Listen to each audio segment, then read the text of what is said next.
अस्सलाम वालेकुम नाजरीन, क्लिनिकल टॉक की नई एपिसोड के साथ मैं हूं आपका होस्ट डॉक्टर अब्दुलसलाम राना। जैसे को आपको पता है कि हम अपने शो में मुख्तलिफ क्लिनिशियंस को बुला के, मुख्तलिफ प्रोफेसर्स को और मुख्तलिफ क्लिनिकल केसेस जो हैं, मुख्तलिफ बीमारियां, उनके बारे में बात करते हैं और आम लोगों तक अवेयरनेस जो है ना वो हम पहुँचाते हैं। लेकिन आज के शो का पैटर्न ज़रा डिफरेंट है।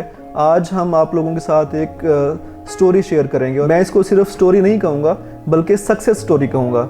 हमारे साथ मौजूद हैं आज अबू बकर, और मुझे ये कहने में बेहद खुशी हो रही है कि अबू बकर थैलेसीमिया के पेशेंट थे। जी हाँ, थैलेसीमिया के पेशेंट थे, अब नहीं है अल्हम्दुलिल्लाह। अबू बकर की उम्र तकरीबन 8 साल है और 4 माह की उम्र में इसको डायग्नोज हुआ कि इनको थैलेसीमिया है और 7 माह की उम्र से ये सुंदस फाउंडेशन से मुंसलिक हैं और यहीं से जो है ना इनको ब्लड ट्रांसफ्यूजन होती रही है। आपको पता है कि थैलेसीमिया एक मरूसी बीमारी है और उसका परमानेंट इलाज थोड़ा मुश्किल है और पेशेंट को जो है ना हर 15 दिन के बाद या 30 दिन के बाद ब्लड जो है ना वो ट्रांसफ्यूजन कराना पड़ता है। तो हमारे साथ मौजूद हैं अबू बकर और उनके वालिद साहब जो कि एक बहादुर शख्स हैं। आप जब भी कोई अचीवमेंट आपको मिलती है तो होता ये है कि उसमें एक टीम वर्क होता है, उसमें एक टीम एफर्ट होती है, आप अकेले कुछ भी नहीं कर सकते। तो इनके वालिद साहब अबू बकर के जो है ना वो उन्होंने बड़ी बहादुरी से इन मुश्किलात का मुकाबला किया। हर 15 दिन के बाद या 30 दिन के बाद अपने बच्चे को ब्लड लगवाने आते रहे और साथ में जो है ना अपना काम भी देखते रहे। ये क्रीम चलाते हैं और कोई एक्स्ट्रा ऑर्डिनरी किस्म के इनके घर के सर्कमस्टांसेस नहीं थे, ठीक है। तो हम इनसे आज बात करते हैं। इन्होंने स्टेम सेल थेरेपी कराई है अपने बच्चे की और जो थैलेसीमिया का वाहिद इलाज है। तो आज बात करते हैं अंसर साहब से।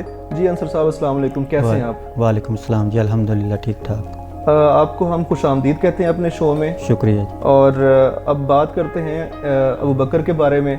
तो अबू बकर जब पैदा हुआ तो जब पैदा होने के फौरी बाद तो आपको कोई आइडिया नहीं हुआ होगा ना कि इस बच्चे को क्या प्रॉब्लम है या क्या मतलब इश्यूज हैं। जारी बात है, किसी को पैदा होने ऐसी ये बीमारी है कि किसी को पहले 2-3-4 महीने में नहीं पता चलता।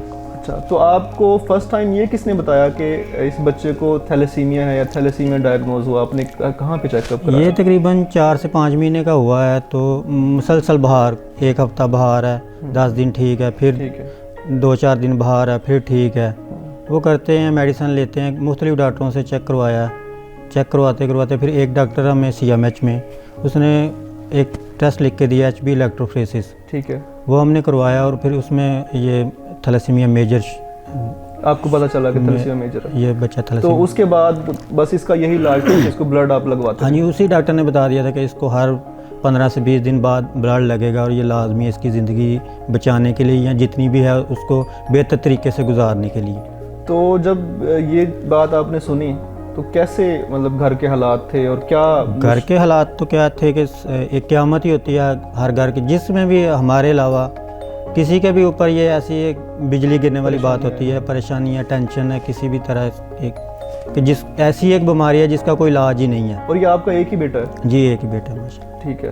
तो आप अरसा 7 साल से इसको ब्लड लगवा रहे हैं यहाँ से? जी, सुंदस फाउंडेशन से। ठीक है। तो यहाँ आके आपको मतलब परेशानी होती थी सुंदस फाउंडेशन में आके? यहाँ पे कोई मुश्किल पेश आई कभी या आपको हमेशा सपोर्ट? ऐसी कोई मुश्किल तो पेश कभी नहीं आई, लेकिन ये होता था कि इसका ब्लड ग्रुप ऐसा है वो जो रेयर है, बहुत रेयर है, बी नेगेटिव। अच्छा। ओ नेगेटिव तो फिर भी मिल जाता, लेकिन इसका बी नेगेटिव था, वो बहुत कम मिलता था। लेकिन एक कम मिलने की वजह से ये भी था कि इसमें बच्चे भी कम थे जिनको लगता था बी नेगेटिव। जी। तो कभी कभार ऐसा होता था कि बी नेगेटिव ब्लड नहीं था मिलता, फिर बहुत टेंशन होती थी। कभी हम लाहौर चले गए हैं, कभी गुजरांवाला चले गए हैं, कभी पिंडी से भी लगवाना पड़ा तो लगवाया इसको। ठीक है। हमने कभी बारिश आई, आंधी तूफान, सर्दी गर्मी, आपने ब्लड लगवाना है? ब्लड लगवाना है। ठीक है। उसके बाद आपने इसका स्टेम सेल थेरेपी कराई, तो ये आपको किसने आइडिया दिया और किसने फर्स्ट टाइम आपको बताया कि आप इसको स्टेम सेल थेरेपी कराएं और इससे इसका इलाज जो है ना मुमकिन है? ये जो CMH में एक डॉक्टर थे, कर्नल डॉक्टर थे, अभी मेरे नाम नहीं आ रहा, वो बाहर चले गए हैं। उन्होंने पहली दफ़ा जब पहली मीटिंग थी उनके साथ, पहले सेशन में उन्होंने बता दिया था इसका एक तो ये हल है कि इसको हर 15 से 20 दिन बाद ब्लड लगेगा और एक परमानेंट हल है वो बाय चांस है, उसमें इसका बयान बाई होना लाजमी है, वो है ट्रांसप्लांट, स्टेम सेल ट्रांसप्लांट जिसको बोलते हैं जी, वो करवाना पड़ेगा आपको। हम तो पहले दिन से 2-3 दफ़ा कोशिश की, लेकिन अल्लाह ताला की मर्ज़ी थी, इसका कोई बैन बाई नहीं हुआ। और फिर हमने सोचा, चेक किया, पाकिस्तान में उस वक्त कोई भी ऐसा नहीं था जो कोई माँ बाप के साथ कर रहा था जी, लेकिन हम इसी तगोदो में कभी किसी मुल्क में इसके डॉक्यूमेंट भेज देने, कभी किसी मुल्क में। फिर हमने NIBD, एक ही हॉस्पिटल है डॉक्टर ताहिर शमसी का, जो कर रहा है high flow identical half match. तो वो मैंने अपने टेस्ट करवाया, चले टाइपिंग करवाई, इसकी भी और अपनी भी और इसकी वालदा की भी। तो वो अल्लाह का शुक्र है कि 75% मेरी मैच कर गई इसके साथ, माशाल्लाह। तो हमने वो डॉक्यूमेंट उनको दिखाए, तो वो बोलेगी इंशाल्लाह ताला, उम्मीद है कि अल्लाह कामयाब आपका इलाज हो जाएगा आपके हाँ बच्चे का। तो वहाँ पे इलाज कराने के लिए जब गए तो उनका क्या प्रोसीजर क्या था, कितने दिन इसको वहाँ पे हॉस्पिटलाइज रहना पड़ा? इसके लिए 2-3 स्टेप हैं। पहले तो HLA टाइपिंग होती है जी, वो आप इस्लामाबाद से भी करवा सकते हैं, लाहौर से भी करवा सकते हैं और कराची से भी करवा सकते हैं। HLA टाइपिंग के बाद एक वर्कअप प्रोसेस होता है जिसमें 8 से 10 दिन लगते हैं। बच्चे का सर से लेकर पाँव तक पूरा स्कैन होता है, हर ऑर्गन चेक करते हैं, वर्किंग हालत में कम से कम 80% बच्चा फिट हो तो फिर ट्रांसप्लांट में जाते हैं, नहीं तो फिर वो नहीं जाते। और जो दिल है वो तो 100% होना चाहिए। तो ये कितने % फिट था माशाल्लाह? ये अल्हम्दुलिल्लाह 99% फिट था। 99% फिट रखने में मैं तो एक बात कहते हुए मुझे खुशी होगी कि सुंदर फाउंडेशन का बड़ा हाथ था। जी अल्हम्दुलिल्लाह, सुंदर फाउंडेशन का इसमें बहुत अमल दखल है। ब्लड जो इन्होंने अरेंज करके दिया और जैसा भी दिया, अच्छा और सेहतमंद ब्लड हमें मिला हमेशा। अदरवाइज 7 साल के अंदर कोई ना कोई ऐसी तो ऊंच नीच हो जाती है। वो ऐसा है कि उसमें काफ़ी बच्चे ऐसे गए हैं जिन्हें हेपेटाइटिस हो चुका हुआ है। वो एक तो उनका फिर प्रोसेस बहुत मुश्किल है, पहले फिर उनको वो वाली ट्रीटमेंट करवानी पड़ती है हेपेटाइटिस की। हेपेटाइटिस तो फिर भी एक ट्रीटमेंट है, लेकिन कुछ बच्चों को एड्स भी हो जाता है, ऐसे ब्लड भी लग जाते हैं। सही है। अच्छा, तो वहाँ पे कितने एक्सपेंसेस कितने आए, कितनी कॉस्ट पड़ी आपको, और ये आप अफोर्डिंग थे, आपने कैसे इसको मैनेज किया? जो उसका ट्रांसप्लांट जो उन्होंने रकम मांगी थी हमसे, वो 61 लाख रुपया मांगा था। और इसमें हमें गवर्नमेंट ने काफ़ी सपोर्ट किया, कुछ हमने खुद किया, थोड़ा बहुत हमारी माली सेहत ऐसी थी कि हम कुछ कर सकते थे, इसीलिए हमने स्टार्ट लिया था कि हम इसका ट्रांसप्लांट करवाएंगे, कैसे भी करवाएं। अच्छा, तो अब जनाब हम बात करेंगे अपने हीरो से यहाँ पे, जिन्होंने इतनी बड़ी आजमाइश का माशाल्लाह से मुकाबला किया। और अबू बकर, कैसे हैं आप? अच्छा, अबू बकर थोड़े शाई हैं और शर्मा रहे हैं हमसे बात करने में, तो उनके वालिद साहब से ही पूछते हैं कि अबू बकर का अब फर्दर प्लान क्या है? घर में तो माशाल्लाह सब लोग बड़े खुश होंगे अभी। जी अल्हम्दुलिल्लाह। तो क्या करने का प्रोग्राम, अबू बकर क्या बनना चाहता है बड़ा होके? अबू बकर फ्री फॉर ऑल है फ़िलहाल, तो इसका जो ज़हन है ज़्यादातर बच्चों की तरह वो यही है कि आर्मी में जाऊँगा। इसका एक आर्मी पर्सन बनने का शौक़ है। आर्मी में अक्सर उधर भी जाता, कराची में भी जाके फ़ौजियों से मुलाकात होती रही है, इधर भी जब भी है किसी कौम की खिदमत करने का और जो है ना प्लान है अबू बकर का माशाल्लाह। अबू बकर जो है वो आर्मी में जाना चाहता है और मुल्क और कौम की खिदमत करना चाहता है। तो इसी तरह की स्टोरीज़ इंशाल्लाह हम आप लोगों से शेयर करते रहेंगे अगर आप लोगों का ताउन हमारे साथ जारी रहेगा। अभी टाइम हुआ एक छोटे से ब्रेक का, और मिलते हैं एक ब्रेक के बाद। देखते रहिए क्लिनिकल टॉक।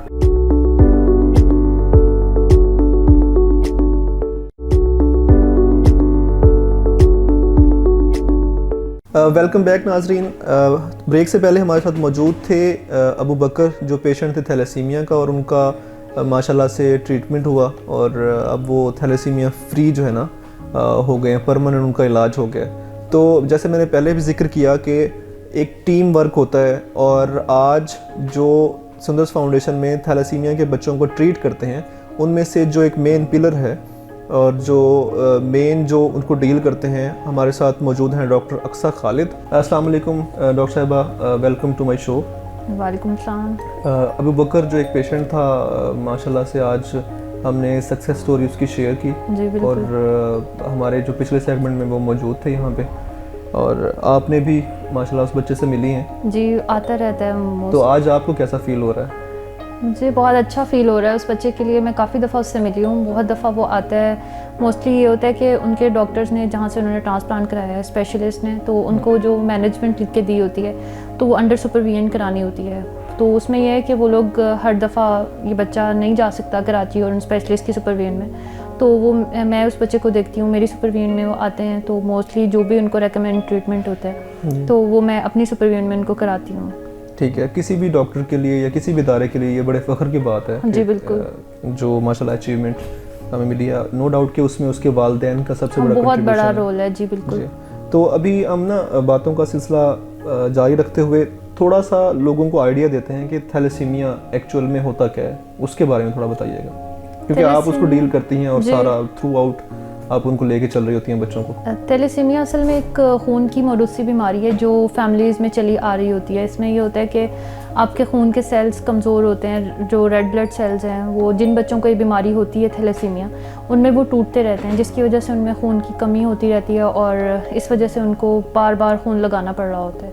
ठीक है, तो बार बार खून लगवाने की वजह से उनको कोई कॉम्प्लिकेशंस नहीं आती, क्या परेशानी आ सकती है? नहीं, जाहिर है जो चीज़ एक नॉर्मल नहीं है, नॉर्मल से हटके होगी तो उसकी कुछ पेचीदगियाँ भी होंगी। बार बार जब उनको ब्लड लगता है तो उनका ब्लड टूटता रहता है, तो जिसकी वजह से उनके जिस्म में आयरन ज़्यादा हो जाता है, जिसको हम फलाद भी कहते हैं। तो फलाद ज़्यादा होने की वजह से वो फलाद उनके जिगर में इकट्ठा हो जाता है, दिल में इकट्ठा हो जाता है, हार्ट अटैक की वजह बनता है और जिगर के सिकुड़ने की वजह बन सकता है। इसके बाद जब बहुत ज़्यादा आयरन हो जाए, उसको कंट्रोल ना किया जाए तो वो जल्द में इकट्ठा होना शुरू हो जाता है। तो ये सारे समझते हैं कि आपने थैलेसीमिया के बच्चे को ब्लड लगा दिया, बस यही मेन काम है। नहीं, ऐसा नहीं है बिल्कुल। जब हम ब्लड लगाएंगे तो वो हम इसीलिए प्रॉपर एक सेटअप है यहाँ। अगर तो सिर्फ ट्रांसफ्यूजन का ही हद तक होता तो नर्सिंग के अंडर में ये सारा कुछ हो जाता, वो ट्रांसफ्यूजन हो जाती और बच्चे घर चले जाते हैं। स्पेशल हाँ जी, मुझे इसीलिए यहाँ पे मैं इधर होती हूँ कि उनकी सुपरविजन मैंने करनी है। उनको कब ज़रूरत है आयरन केलेशन की, कब उनका फलाद ज़्यादा हो गया, कम हो गया, उसको मैनेज करना है। उनकी जो भी ब्लड की ट्रांसफ्यूजन की कॉम्प्लिकेशंस हैं उनको डील करना है, रिएक्शंस भी तो ये ब्लड रिएक्शंस को डील करना होता है। तो बहुत सारे मसले हो सकते हैं जहाँ बहुत फ़ायदे हैं ब्लड ट्रांसफ्यूजन के उन बच्चों को, तो उसी के साथ साथ उनके नुकसान भी हो सकते हैं। छोटे मोटे मसले जो है ना उनको चलते रहते हैं, वो फिर डॉक्टर जो है ना उससे कोप अप करते हैं। अच्छा, तो इसकी क्या वैसे सिम्टम्स क्या आती हैं शुरू में थैलेसीमिया के जो बच्चे हैं? जी, ये बहुत कॉमन सा क्वेश्चन है। पेशेंट्स भी आके मुझसे पूछ रहे होते हैं कि हमें कैसे पता चले कि इस बच्चे को थैलेसीमिया है ना। मतलब खून की कमी तो बहुत सारे लोगों में हो जाती है, हर बच्चे को तो थैलेसीमिया नहीं होता। तो उसमें होता ये कि नॉर्मली जब बच्चा पैदा होता है तो 3 to 6 मंथ्स तक उसको हम नहीं कह सकते कि इसको थैलेसीमिया है या नहीं, डिफ्रेंशिएट नहीं कर सकते, क्योंकि 3 टाइप की हीमोग्लोबिन होती हैं। तो फीटल हीमोग्लोबिन जो आमतौर पे थैलेसीमिया मेजर के बच्चों में पाई जाती है, तो वो हर बच्चे में 3 to 6 मंथ तक परसिस्ट कर रही होती है। उसके बाद हाँ जी वो फिर एडल्ट हीमोग्लोबिन उसकी जगह ले लेता है। तो उसमें 3 to 6 मंथ्स में आपको डिफ्रेंशिएट करना मुश्किल होता है, लेकिन सिम्टम्स जो शुरू से भी आ सकती हैं, लाइफ में बाद में भी आ सकती हैं, उसमें मेन ये होता है कि कॉमन एनीमिया वाली सिम्टम्स होती हैं। पहले तो कि आप थका थका फील करते हैं, आपका पीलापन हो जाता है स्किन पे, पैलर जिसको हम बोल रहे होते हैं। फीवर वगैरह कोई इस किस्म का नहीं, वो बाद में आता है कि इन्फेक्शन बार बार होते रहते हैं। तो उसमें यह है कि बस ईजी फिटिगेबिलिटी होती है और सांस फूलना शुरू हो जाता है। ज़ाहिर है HP कम होगी, ब्लड कम होगा तो उससे सांस फूलना और पीलापन हो जाना स्किन का। इसके अलावा जो बाद में लाइफ में बाद में इनकी ना स्पेशल एक फेसेस होते हैं थैलेसीमिया वाले बच्चों को, जिसको हम चिपमंक फेसेस कहते हैं। उसमें ये होता है कि उनके स्कल बोन्स जो है ना ये बढ़ जाती हैं और खोपड़ी की हड्डियां जो है, हाँ खोपड़ी जो है ना वो ऐसे लगता है कि बड़ी सी खोपड़ी है और वो बढ़ रही होती है, ऐसे लगता है। और जो चीक बोन्स हैं ये इनहेंस हो जाती हैं, प्रोमिनेंट हो रही होती हैं ना, तो वो प्रॉपर उनके थैलेसेमिक फेसेस उनको कहते हैं हम, तो वो हो जाते हैं। और रिटार्डेड ग्रोथ होती है, बच्चों के कद नहीं ज़्यादा बढ़ रहे होते। और स्वोलन एब्डोमेन हम कहते हैं कि पेट फूला हुआ सा होता है बच्चों का ना, जैसे बड़ा पेट, और उसकी वजह यही है कि इनके लिवर का साइज़ भी बढ़ा हुआ होता है, स्प्लीन मेनली इनकी बढ़ी हुई होती है। ठीक है, स्प्लीन वो कब बढ़ती है और उसके फिर क्या मसले क्या दरपेश आते हैं पेशेंट्स को? स्प्लीन कब बढ़ती है ये तो हम नहीं कह सकते कि कब बढ़ेगी। उसमें ये होता है उसकी वजह क्या है बढ़ने की, वो ये है कि जब खून के सेल्स टूटते हैं तो वो बोन मैरो में भी टूटते हैं और वो स्प्लीन में भी। स्प्लीन में एक नॉर्मल मैकेनिज्म अल्लाह ने रखा है, टूटे हुए सेल्स को वो एक तरह से जैसे इनगल्फ कर रहे होते हैं ना, मैक्रोफेजेस उसके अंदर होते हैं सेल्स। तो जब वो मुसलसल एक एक्टिविटी है मुसलसल होती है स्प्लीन में वो सेल्स टूटे हुए मैक्रोफेज एक्टिविटी होती है, तो स्प्लीन का साइज़ बड़ा होना शुरू हो जाता है। तो बड़े साइज़ की वजह से स्प्लीनोमेगैली हम इसको कहते हैं, तो वो उसका साइज़ बढ़ जाता है, तो हेमोलिसिस या ब्लड का सेल्स का टूटना और भी ज़्यादा हो जाता है। तो जिसको हम बाद में हम ट्रीट करते हैं कि इसको स्प्लीन को ही रिमूव कर देते हैं सर्जरी से। जो ब्लड ट्रांसफ्यूजन है थैलेसीमिया के पेशेंट्स का परमानेंट ट्रीटमेंट नहीं है, तो परमानेंट ट्रीटमेंट आप बता रही हैं कि यही जो अबू बकर ने जो ट्रीटमेंट करवाया है, तो उन्होंने बताया कि 80% जो है वो बॉडी फिट होनी चाहिए स्टेम सेल थेरेपी के लिए जो पेशेंट है। तो इस सिलसिले में सुंदस फाउंडेशन का और आप लोगों का कितना रोल है उनको साफ शफाफ खून की फराहमी में, और उसको बच्चे को 5 माह से और 7.5 साल तक की उम्र तक जो है ना वो पहुंचाने में, वैसे तो अल्लाह के हाथ में है ज़िंदगी, लेकिन एक ज़रिया भी होता है, आप लोगों ने उसको ट्रीट किया है, तो इसके बारे में ज़रा थोड़ा सा डिस्कस कीजिए। ज़्यादातर ट्रांसफ्यूजन्स के रिएक्शंस और कॉम्प्लिकेशंस में ये होता है कि उससे हेपेटाइटिस बी, हेपेटाइटिस सी और HIV होने का ख़तरा होता है।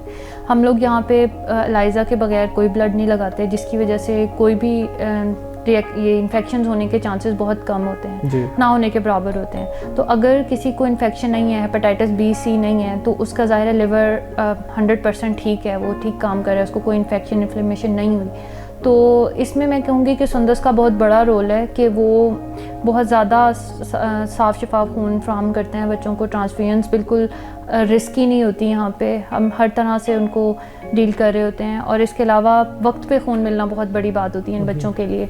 अगर आप उनके दिल पे एक तरह से बोझ पड़ना शुरू हो जाता है, दिल पे जब HP कम होना शुरू हो जाती है तो दिल को वर्क ज़्यादा करना पड़ता है। अगर तो टाइम पे ब्लड मिलता रहे तो वो सारे रिस्क्स, हार्ट फेलियर के रिस्क्स कम हो जाते हैं। तो इस तरह से बॉडी फिट, एक तरह से फिट ही होती है जब आपको टाइम पे ब्लड ट्रांसफ्यूजन्स मिलेंगी आपकी बॉडी में, और आयरन किलेशन आपकी टाइम पे होती रहेगी, आपका आयरन लेवल ठीक रहेगा, तो बच्चे बिल्कुल नॉर्मल एंड फिट लाइफ गुजारते हैं। अच्छा, स्टेम सेल थेरेपी, फिर उसके बाद उसका हम डिस्कस कर रहे थे कि उसके नुकसानात या कॉम्प्लिकेशंस क्या क्या आती हैं, कोई उसमें रिस्क भी होते हैं?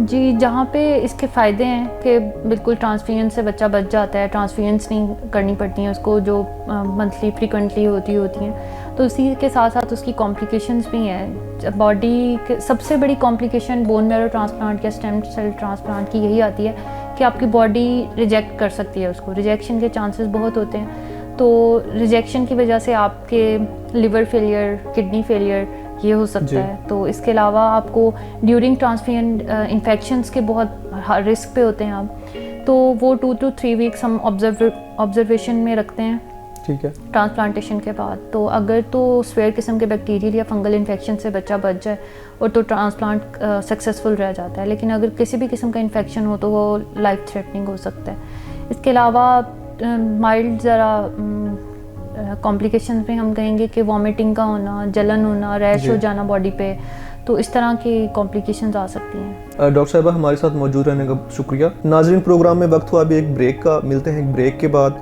देखते रहिए क्लिनिकल टॉक।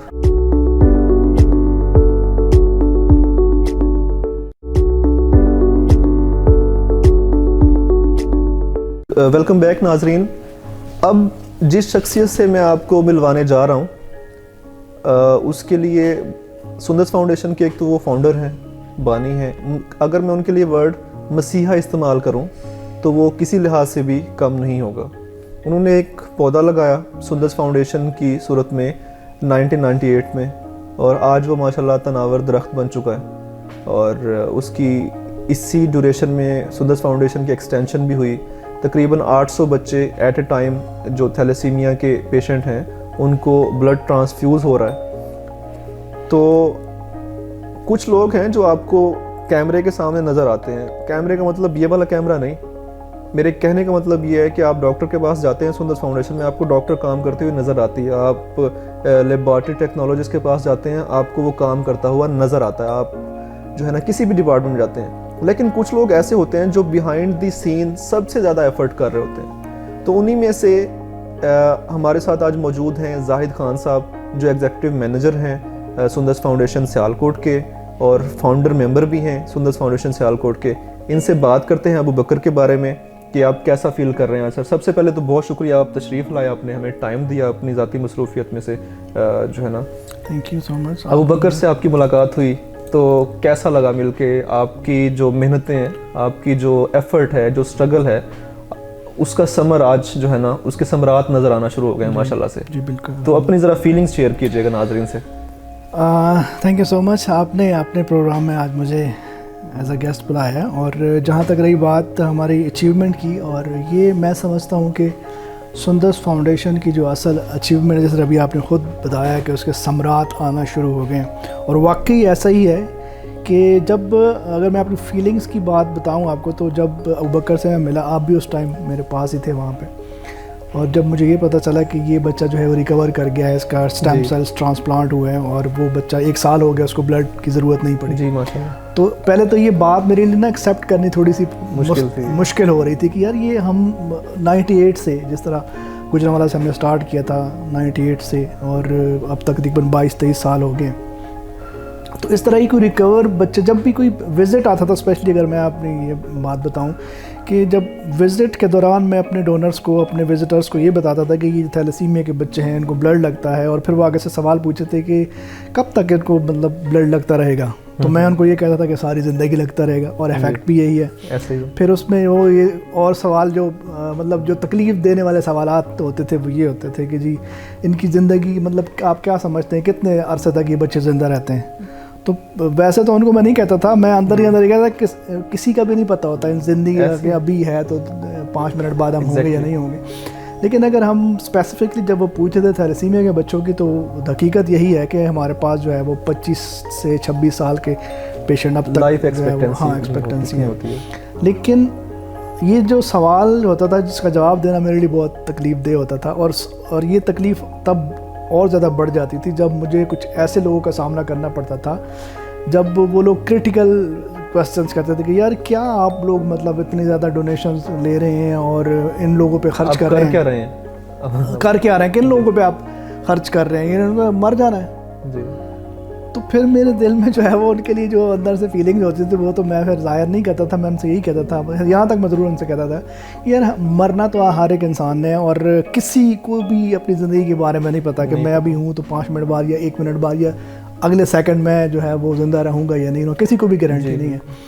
तो एक होप, जिस तरह मैं उसमें हमेशा एक आयत है कुरान पाक की कि कोई ऐसी बीमारी नहीं है जिसका इलाज दुनिया में ना उतारा गया हो, ठीक है। तो इसी आयत के ऊपर जो है वो सुंदस फाउंडेशन अपनी एफर्ट्स कर रहा है, और सुंदस फाउंडेशन दारा जो है वो 98 से इसी उम्मीद की किरण को लेके कि इंशाल्लाह जिस तरह बहुत सारी बीमारी, इस तरह मैं अक्सर कोट करता हूँ कि जब एक टीबी होती थी जिसको कहते थे टीबी इसको हो गई, वो अब नहीं बच सकता, और आज कल के दौर में अगर हम बात करें तो टीबी एक आम सी बीमारी बन के रहेगी, उसकी रिकवरी की बहुत ज़्यादा। तो ये भी इंशाल्लाह जिस तरह ब्लड कैंसर था उसके लिए भी अब अल्हम्दुलिल्लाह बहुत सारे हॉस्पिटल्स काम कर रहे हैं, तो इंशाल्लाह एक दिन आएगा कि जब इसकी भी 100% जो है ना ट्रीटमेंट होगा। तो ट्रीटमेंट इसका शुरू हो गया है। अच्छा, उससे पहले मैं आप बात करें, मैं आपसे इसी को कंटिन्यू करता हूँ। जो अबू बकर के वालिद थे अंसर, उन्होंने हमें ये बताया कि जो पेशेंट है उसका 80% फिट होना वो ज़रूरी है स्टेम सेल ट्रांसप्लांट के लिए, इस इलाज के लिए। और वहाँ पे काफ़ी सारे बच्चे ऐसे भी आते थे जिनको हेपेटाइटिस हुआ होता था, HIV भी होता था, और ये जो बीमारियाँ हैं ये ब्लड के ज़रिए फैलती हैं। तो इस बारे में आप क्या कहेंगे कि कितनी मुश्किल पेश आती थी ब्लड इकट्ठा करने के अंदर, ख़ास तौर पे कोरोना के दिनों में, और ये जो साफ़ सुथरा blood, disease free, infection free blood जो है वो जब बच्चों को प्रोवाइड करना होता था, उसके लिए क्या कुछ किया, कितनी एफर्ट की? अच्छा, इसमें डॉक्टर साहब ने 3-4 सवाल किए हैं, उसको मैं चाहता हूँ कि उसको ज़रा डिटेल में आपको ज़रूर बताऊँ कि जिस तरह ये एक, जहाँ तक ये एक सुंदस फाउंडेशन की एक बहुत बड़ी अचीवमेंट है, एक बच्चे को इस तरह से ये ट्रीटमेंट मिला और सही ठीक हो गया। और अभी आपने ये बात उनके वाले साहब ने भी ये कोट की है कि जी बहुत सारे ऐसे बच्चे वहाँ पे आते थे जो फिट नहीं होते थे और उनको नहीं उनका ऑपरेशन किया जाता था, और उसमें ज़्यादातर जो है वो हेपेटाइटिस B या C या HIV के पेशेंट होते थे। तो यहाँ पे मैं ये ज़रूर कहना चाहूँगा कि सुंदस फाउंडेशन की ये बहुत बड़ी अचीवमेंट इस वजह से भी है कि सुंदस फाउंडेशन ने जो ब्लड प्रोवाइड किया है, जो बच्चों को ब्लड लगाया है, वो क्वालिटी ब्लड है, मतलब जिसमें मैं अक्सर ये कहता हूँ जिस तरह इन्फेक्शन के चांसेस नहीं है, और फिर उसके ऊपर हमने कंप्रोमाइज़ कोई नहीं किया। जब हेपेटाइटिस बी, सी, HIV के जो टेस्ट हैं, मैं आज फिर वही बात कहूँगा कि 2 तरह के टेस्ट होते हैं, जिस तरह आप जानते हैं कि एक डिवाइस मेथड है और फिर उसके बाद एलाइजा मेथड है। तो हमने अल्हम्दुलिल्लाह हमारे पास एलाइजा मेथड और फिर अभी क्लाया मेथड हमारे पास जो आर्किटेक्ट मशीन है वो भी हमने यहाँ पे ले ली है, और वो करोड़ों रुपए की मालियत की मशीन है, और उसकी क्वालिटी के ऊपर हम मतलब ये वो क्वालिटी वाला ब्लड लगा रहे हैं। उसकी वजह ही यही है कि आज हमारे बच्चे जो है वो उस ऑपरेशन के लिए तरफ जा रहे हैं और उनकी तरफ रिकवरी की तरफ जा रहे हैं। तो अगर ब्लड उनको उस तरह लग जाता, जिस तरह बहुत सारे ऐसे बच्चे वहाँ पे आपने बताया भी कि वो डायग्नोज हुए, और एक खास एज के बाद जो है ना ये इलाज होता है, उस एज तक तो आपको ब्लड लगाना ही लगाना, बिल्कुल लगाना ही लगाना है। तो यही एफर्ट्स हैं। मैं उनको लोगों को ये कहना चाहूँगा कि ये वो एफर्ट्स थी जिसके लिए सुंदर फाउंडेशन काम कर रहा था और करता रहेगा इंशाल्लाह। जिस तरह अभी ये एक बच्चा है, 2 होंगे, 3 होंगे, और हमारे में जो पता चला है कि 4-5 बच्चे अभी और प्रोसेस में चल रहे हैं जो कि इंशाल्लाह जिनका स्टेम सेल जो है ट्रांसप्लांट होगा। मैं इसके लिए आपको मुबारकबाद पेश करूंगा, सुंदर फाउंडेशन को भी मुबारकबाद पेश करूंगा, और आपसे फर्दर ये पूछना चाहूँगा क्या जो डोनर्स हैं, मुखैर हजरात हैं, उनके लिए क्या मैसेज देंगे कि मतलब इस इलाज के हवाले से? मेरा ख्याल है कि उनके लिए सबसे बड़ा मैसेज यही है कि जिस तरह अभी आज हम बात कर रहे हैं कि सुंदर फाउंडेशन की अचीवमेंट सिर्फ सुंदर फाउंडेशन की अचीवमेंट नहीं है, ये उस हर शख्स की अचीवमेंट है जिन्होंने सुंदर फाउंडेशन को किसी भी शेप में जो है वो सपोर्ट किया, वो चाहे वो ब्लड डोनेशन के हवाले से सपोर्ट किया, उन सबको मुबारकबाद है। चाहे किसी ने 1 रुपया दिया उसको भी मुबारकबाद है, किसी ने 1 लाख दिया उसको भी मुबारकबाद है, जिसने करोड़ दिया उसको भी मुबारकबाद है। तो ये सिर्फ जाहिद खान या आप या हमारे जो जितना भी अमला है या हमारे डायरेक्टर्स हैं या हमारे प्रेसिडेंट्स हैं, वो सिर्फ इस मुबारकबाद के मुस्तहिक नहीं है। मैं समझता हूँ कि असल मुबारकबाद के मुस्तहिक हमारे वो सपोर्टर्स हैं, हमारे वो डोनर्स हैं, जो किसी भी शक्ल में जिन्होंने हमें सुंदर फाउंडेशन को सपोर्ट किया और हमारे हौसले बढ़ाए और हमें इस काबिल किया कि आज हम इस क्वालिटी का जो है वो ट्रांसफ्यूजन दे रहे हैं लोगों को। माशाल्लाह, बहुत शुक्रिया, आपने टाइम दिया और आप तशरीफ़ लाए मेरे प्रोग्राम में, जो कि पहले आपका प्रोग्राम था क्लिनिकल नहीं आपका ही है, और आप बल्कि मैं आपको मुबारकबाद आपको भी दूंगा कि आप माशाल्लाह बहुत अच्छा कर रहे हैं। Thank you. और जिस चीज़ को मैंने लेके आपको ये प्रोग्राम में हालत दिया था वो आपने उसको अल्हम्दुलिल्लाह बड़े अच्छे तरीके से लेके चल रहे हैं। बहुत शुक्रिया। और इंशाल्लाह अभी जो है ना हमारे प्रोग्राम का वक्त ख़त्म हो रहा है। इंशाल्लाह अगले प्रोग्राम में किसी नए गेस्ट और नए टॉपिक के साथ दोबारा आपसे मुलाकात होगी। तब तक के लिए अपने होस्ट डॉक्टर अब्दुल सलाम राना को इजाज़त दीजिए। अल्लाह हाफिज़।